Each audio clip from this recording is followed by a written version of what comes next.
It is a particular honor for a nation to have a language which is alive. Unlike the Western tradition, which stems from an ancient form of ancient Greek and Latin and all the Germanic roots, which are all dead languages now, they have no way of going back to the original sources to really understand how Latin was actually spoken. There is not an agreed upon Latin pronunciation guide, right, for example. However, the Arabic language is preserved down to how many mudud, how many maddas we do when we have an alif after a fatha. That contrast is remarkable. And when we observe this fact, we should thank Allah Azza wa Jal who has chosen us to be from the Muslims. Because the Arabic language, and why it matters to us as Muslims, is because it is the most preserved language in the world. The Quran, which is the source, the mother source of all Arabic, is preserved down to its final letter, from the beginning till the end, preserved in its original form down to this day. Millions of kids, millions of Hufaz have memorized it. Throughout our history, billions of course, but even today there who are alive, there's millions of Hufaz who have memorized the Quran. And every single Muslim memorizes some portion of it. More than that, the Hadith literature, which is the second mother source of all Arabic, that has also been preserved. With all its nuances, with all its differences, some of them being fabricated, and the others which are authentic, we know exactly which of them are authentic. Right? We know the grain from the chaff. We know.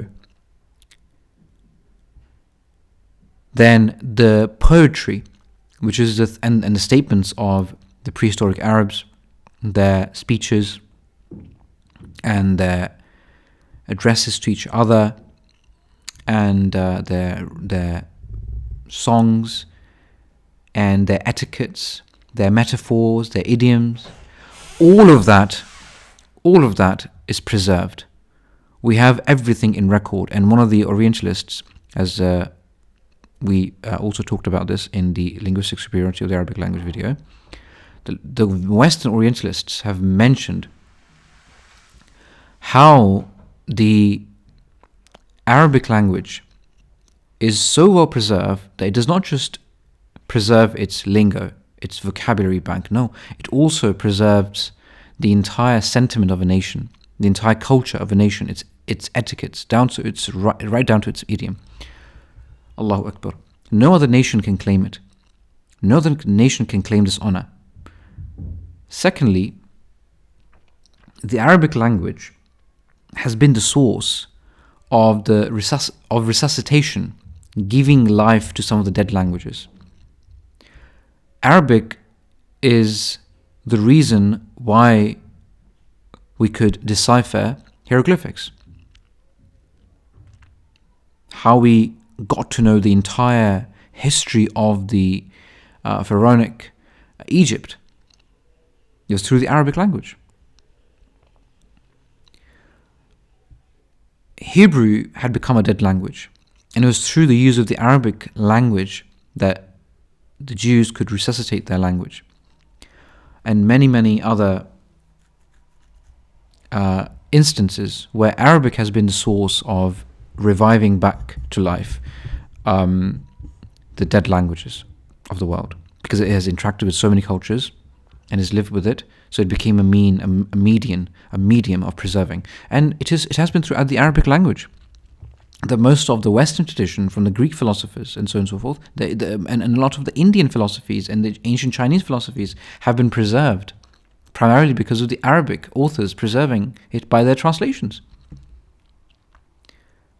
So Arabic language is the most preserved language.